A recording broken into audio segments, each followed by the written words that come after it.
Então os romanos eram esse povo ruim, duros de coração, e eles dominavam o povo judeu naquele tempo.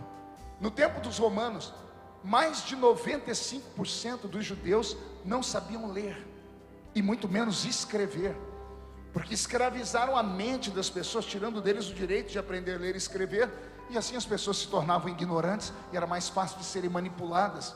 É nesse tempo que aparece um judeu, que é de família rica. É um judeu que sabe ler e escrever, só que mais do que isso, ele é formado. A Bíblia chama Paulo de doutor da lei, e muitas pessoas quando leem acham que ele era um sacerdote, e ele não era sacerdote porque ele era da tribo de Benjamim, a menor tribo de Israel, e só podia ser sacerdote quem é da tribo dos levitas. Então quando a Bíblia diz que ele era doutor da lei, a Bíblia está dizendo que ele era doutor em leis. A Bíblia está dizendo isso em ipsis literis, ou seja, literalmente ele era um doutor na lei humana. Portanto, ele era um advogado.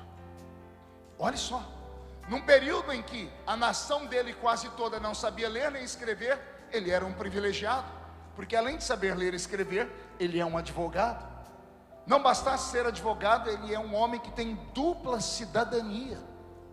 Numa época em que os judeus eram escravos, e ele sendo judeu deveria ser escravo também, ele era diferenciado, porque além de não ser escravo, além de ter a cidadania judaica, ele também tinha cidadania romana, e só poderia ter isso se o pai dele tivesse influência junto à política do seu tempo, ou seja, junto aos romanos. Quando Paulo diz, eu sei falar mais línguas, ou eu falo mais línguas do que todos vós, muitos crentes pensam que ele está falando do dom de variedade de línguas, e não é isso. Ele está dizendo, eu me comunico em vários idiomas. Ele era poliglota. Então olhe quem é esse homem.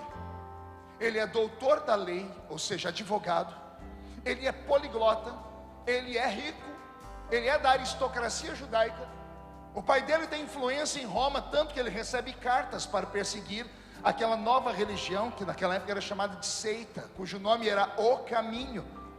E é ele quem começa a matar os crentes daquela época, que frequentavam essa religião chamada de O Caminho. Mais tarde, no caminho de Damasco, ele vai se encontrar com o dono dessa nova religião. E o encontro dele com Yeshua fez com que os olhos dele fossem derretidos pela sua glória. E quando isso aconteceu, Jesus, que deveria ter matado esse homem, resolveu dar uma chance para ele, mudando a vida dele. Primeira coisa que Jesus fez foi trocar o nome dele. O nome dele era Saul de Tarshite.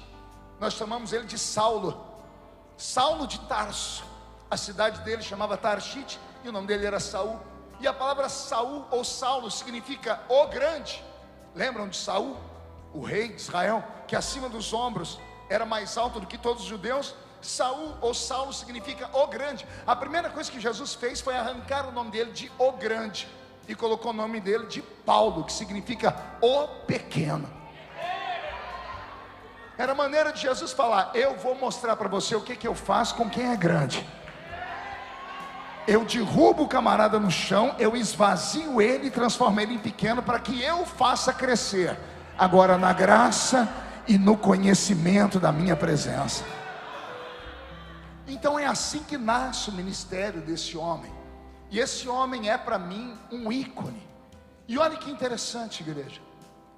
O Senhor não revelou para Pedro, nem para Tiago, nem para João, pastor Frank, os segredos do Espírito. Pedro, Tiago e João experimentaram o batismo com o Espírito Santo. Falaram em línguas. Em alguns momentos veio sobre eles a unção de curar enfermos, e pararam por aí.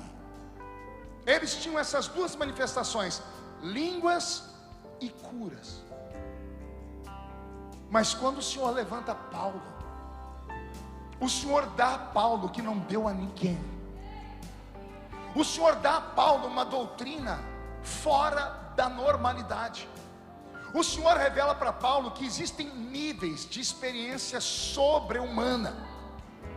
O Senhor dá a Paulo a habilidade dele ter dentro de si dons, e esses dons chamados de extrasensoriais. E eu sei que são palavras pesadas ou até difíceis de serem compreendidas, mas já já vocês vão compreender plenamente. O Senhor deu a Paulo a habilidade de ser um homem sensitivo. O que era um homem sensitivo? Era um homem de carne e osso como eu e você. Todavia, havia uma habilidade dentro dele de perceber o mundo invisível ao seu redor. Por que o Senhor não deu isso a Pedro e a João, que eram homens analfabetos? Vocês sabiam que Pedro e João eram analfabetos? Não sabiam? Também não tem lido a Bíblia, né? É só ler Atos dos Apóstolos, lá no capítulo 4 e 5. Vocês vão ver Pedro pregar uma mensagem tão poderosa, e quem está ouvindo ele diz assim: não são esses homens iletrados? Iletrado, analfabeto, como é que nós os ouvimos pregar desse jeito? Como é que um pescador que não sabe ler nem escrever recita o livro do profeta Joel, que profetizou 835 anos antes de Jesus nascer, com tanta propriedade? Pergunte como? Revelação. Palavra do conhecimento plantada dentro da mente. Pedro abriu a boca e o Espírito Santo revelou a ele o que ele tinha que falar. Mas foi a Paulo que o Senhor sistematizou essa doutrina. O Senhor não deu aos iletrados, o Senhor deu a um homem intelectual. O Senhor deu a um homem rico, o Senhor deu a um homem que tinha dupla cidadania. Isso aqui era uma mensagem. Era o Senhor falando: o poder do Espírito Santo não é só para quem é pobre. O poder do Espírito Santo não é só para a igrejinha de bairro. O poder do Espírito Santo não é só para aquelas taperinhas velhas, naquelas igrejas que tem aqueles presbíteros que tem aquela barriga chamada de curva da prosperidade, cemitério de frango. Não, o poder de Deus é dado para quem busca.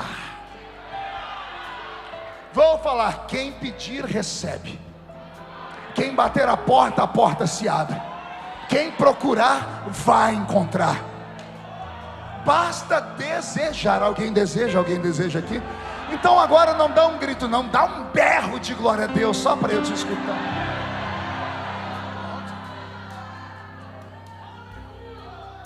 Não é Pedro, não é João quem ensina aqueles crentes que eles não são normais. Olha o que eu vou falar agora, se ajeite na poltrona para não cair. É para Paulo que Jesus diz assim: os crentes são caminhantes de dois mundos. Ouviu aí ou não? Vou falar de novo. Você pode não acreditar, mas essa criatura que está aí do seu lado, essa aí mesmo que está mascando essa desgraça desse chiclete, essa aí que não abre a boca nem para respirar, está o culto inteiro olhando para o púlpito com essa cara feia, parecendo que foi batizada num pote de vinagre. É essa aí mesmo, é essa aí. Se ela nesta noite se ligar no céu, ela vai sair por aquela porta comendo arroz, feijão e muito açaí. Só que apenas parte dela vai estar nesse mundo. Parte dela pisará nesta terra, a outra parte dela pisará nas regiões celestiais.